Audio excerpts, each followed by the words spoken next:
কোরবানিকে সামনে রেখে পশ্চিমবঙ্গে বিজেপি সরকার নতুন নিয়ম করেছে যে এখন থেকে কোনো প্রকার গো হত্যা চলবে না, কোনো কোরবানিতে গরু কোরবানি দেওয়া যাবে না। বাংলাদেশের হিন্দুরা মন্দিরে যায়, 12 মাসে 13 পূজা করে, ঠাকুরের পূজা করে, আমরা যেমন বাধা দেই না, ভারতের পশ্চিমবঙ্গ সহকারে গোটা ভারতে মুসলমানেরা গরু জবাই করবে, কোন উগ্রপন্থী হিন্দুরাও যেন বাধা না দেয়। তার কারণ আমি তো আমার ধর্মের বিপরীতে যাওয়ার পরেও তাকে বাধা দিচ্ছি না, তুমি কেন বাধা দিবা?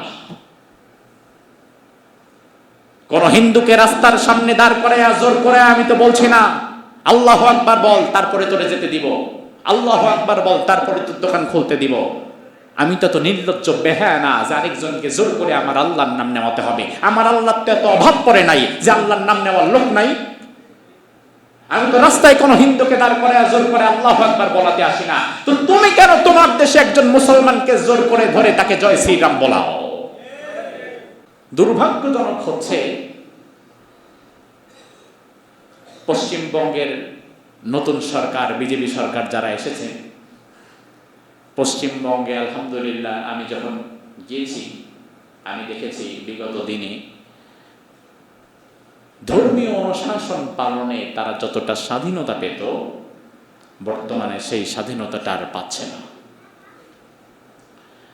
পশ্চিমবঙ্গে মমতা বন্দ্যোপাধ্যায়ের তৃণমূল কংগ্রেস হেরে যাওয়ার পর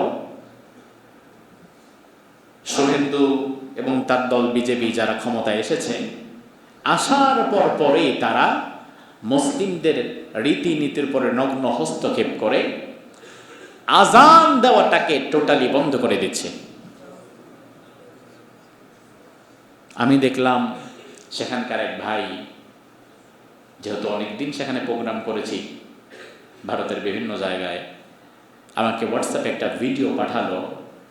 তাদের পাশের একটি মসজিদে নামাজ পড়তে দাঁড়িয়েছে কিছু মুসল্লি, সেখানে উগ্রপন্থী হিন্দুরা ঢোকে ঢোল তবলার বাঁশি বাজাচ্ছে। আর অধিকাংশ মসজিদের বাহিরের মাইকগুলোকে বন্ধ করে দেওয়া হয়েছে এবং তারা এই কোরবানিকে সামনে রেখে পশ্চিমবঙ্গে বিজেপি সরকার নতুন নিয়ম করেছে যে এখন থেকে কোনো প্রকার গো হত্যা চলবে না, কোনো প্রকার গরুর মাংস চলবে না, কোনো কোরবানিতে গরু কোরবানি দেওয়া যাবে না। তারা বলছে যে এটা আমাদের এদেশের মেজরিটি পার্সেন্ট মানুষ হিন্দু, আমাদের ধর্মের সাথে এটা যায় না, এজন্য এটা আমরা হতেও দিব না। অথচ তারা আবার নিজেদেরকে দাবি করে যে তারা ধর্ম নিরপেক্ষতা বিশ্বাস করে, অর্থাৎ সকল ধর্মই তাদের কাছে সমান। বরং এটা মিথ্যা কথা। বরং এই জাতি হচ্ছে পৃথিবীর মধ্যে অন্যতম নিকৃষ্ট ধর্মীয় উগ্রবাদ লালন করার জাতি। আপনি দেখেন যে তোমার ধর্মের সাথে যায় না, তোমার দেশের মেজরিটি পার্সেন্ট হিন্দু, এই জন্য তুমি আজান বন্ধ করে দিবা, গরু জবাই বন্ধ করে দিবা। এই থিওরি যদি আমি গ্রহণ করি, আমার দেশের মেজরিটি পার্সেন্ট মুসলিম, আমার দেশের সাথে তো মূর্তি পূজা যায় না, শিরিক তো ইসলাম সাপোর্ট করে না, তো আমি তো চাইলে তোমার দেশের হিন্দুদের ঠাকুরের পূজাও বন্ধ করে দিতে পারতাম। ওটা তো আমি করি নাই। এজন্য বাংলাদেশে কোন মন্দিরের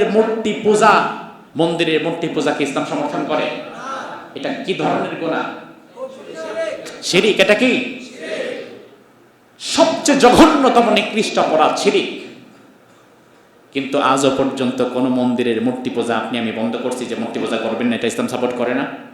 আরে ভাই, তারা তো মুসলমানই না, তো তাদের কাছে আমি আমার কিসের আইন পেশ করব? এজন্য বাংলাদেশে যে সহাবস্থান আছে, বাংলাদেশের হিন্দুরা মন্দিরে যায়, 12 মাসে 13 পূজা করে, ঠাকুরের পূজা করে, আমরা যেমন বাধা দেই না, ভারতের পশ্চিমবঙ্গ সহকারে গোটা ভারতে মুসলমানেরা গরু জবাই করবে, কোন উগ্রপন্থী হিন্দুরাও যেন বাধা না দেয়। তার কারণ আমি তো আমার ধর্মের বিপরীতে যাওয়ার পরেও তাকে বাধা দিচ্ছি না, তুমি কেন বাধা দিবা? কোন হিন্দুকে রাস্তার সামনে দাঁড় করায় জোর করে আমি তো বলছি না আল্লাহু আকবার বল তারপরে তোরে যেতে দিব, আল্লাহু আকবার বল, তারপরে তোর দোকান খুলতে দিব। আমি তো নির্লজ্জ বেহায়া না যে আরেকজনকে জোর করে আমার আল্লাহর নাম নেওয়াতে হবে। আমার আল্লাহর তো এত অভাব পড়ে নাই যে আল্লাহর নাম নেওয়ার লোক নাই। আমি তো রাস্তায় কোনো হিন্দুকে দাঁড় করে জোর করে আল্লাহু আকবার বলাতে আসি না। তো তুমি কেন তোমার দেশে একজন মুসলমানকে জোর করে ধরে তাকে জয় শ্রীরাম বলাও? তুমি কেন বলাও? তোমার রামের এত অভাব, তাকে ডাকার লোক নাই? নির্লজ্জ, তোর এত টাকার দরকার, তুই ডাক বৈশা বৈশা, আরেকজনকে কেন জোর করিস? আমি তো কাউকে জোর করি না আল্লাহু আকবার বলতে। বরং গোটা দুনিয়ার সব মানুষ যদি আল্লাহর জিকির ছেড়েও দেয়, আল্লাহর জিকির নেওয়ার জন্য পৃথিবীতে আরো শত শত হাজার হাজার মাখলুকাত আছে না নাই? আল্লাহ বলেন সাব্বাহা লিল্লাহি মা ফিস সামাওয়াতি ওয়া মা ফিল আরদ, আকাশে এবং জমিনে যা আছে সব জিকির করে কার? আল্লাহ বলেন তুসাব্বিহু লাহুস সামাওয়াতুস সাবউ ওয়াল আরদু ওয়া মান ফিহিন ওয়া ইম মিন শাইইন ইল্লা ইউসাব্বিহু বিহামদিহি ওয়ালাকিন লা তাফকাহুনা তাসবিহাহুম। সব তো আকাশ এবং জমিনে যা রয়েছে সব আল্লাহর জিকির করে। আপনি মনে করবেন আমি জিকির না করলে আল্লাহর আবার কি হবে? আপনি আমি কেন, গোটা দুনিয়ার সবাই যদি আল্লাহর জিকির করা বন্ধ করে দেয় কি হবে? 200 কোটি মুসলমান আল্লাহর জিকির করবে না। অথচ আমাদের সাভার এলাকার মাটির নিচে পিপিলিকা আছে কত হাজার হাজার কোটি, তার খবর নাই। এই সব মাখলুকাত গুলা দিনে রাত্রে জিকির করে কার? জোর করে কেন আরেকজনকে বলাতে আসবেন? এটা তো ধর্মীয় স্বাধীনতা নয়। এই স্বাধীনতায় তারা হস্তক্ষেপ করছে। দুর্ভাগ্যজনক হচ্ছে আমার দেশে সব সময় যে সরকারি ক্ষমতায় আসুক না কেন, তারা একটু ভারতকে তোয়াজ করে চলে। তাদের কোনো কাজের প্রতিবাদ তো দূরের কথা, নিজ সীমান্তে বিএসএফ এর গুলিতে নিজের দেশের মানুষকে মেরে ফেলা হয়, সেখানেও পররাষ্ট্র মন্ত্রণালয় থেকে একটা প্রতিবাদও জানানো হয় না। এতটুকু সৎসাহস তার নাই। অথচ ভারতকে না ভয় করবেন কাকে? চোখে চোখ রেখে কথা বলবেন। আপনি ভাবতে পারেন পৃথিবীর দ্বিতীয় মুসলিম বৃহত্তম দেশ বাংলাদেশ, 18 কোটি মুসলমানের প্রধানমন্ত্রী আপনি 18 কোটি মুসলমানের দেশের পররাষ্ট্রমন্ত্রী। নেপালের মতো ছোট্ট একটা দেশ, সেই দেশের নতুন সরকার ঠিকমতো গদিতে বসতেও পারল না।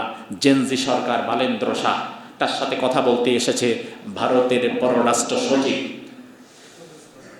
বালেন্দ্র শাহ ডিরেক্টলি বলেছে আমার সাথে কথা বলতে কোনো সচিব টচিব চলবে না, স্বয়ং নরেন্দ্র মোদীকে পাঠাও।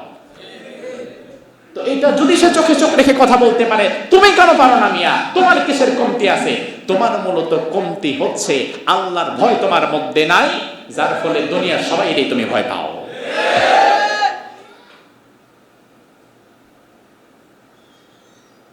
আমরা ভারতের মুসলমানদের জন্য দোয়া করি, আল্লাহ তাআলা যেন দিন প্র্যাকটিস করা তাদের জন্য সহজ করে দেয়। বলি আমিন। এই যে কোরবানি আসছে, আমরা সবাই কোরবানি করবো না ইনশাআল্লাহ? এই কোরবানি কবুল হোক, এটা আমরা সকলে চাই তো? চান না? কে কে হাত তোলেন দেখি। সবাই চায়। এই যে কোরবানি কবুল হোক, এটা চান। কবুল হওয়ার জন্য প্রধানতম 2টি শর্ত রয়েছে। কয়টি? 1 নাম্বার হচ্ছে এই কোরবানি হতে হবে শুধুমাত্র কার জন্য?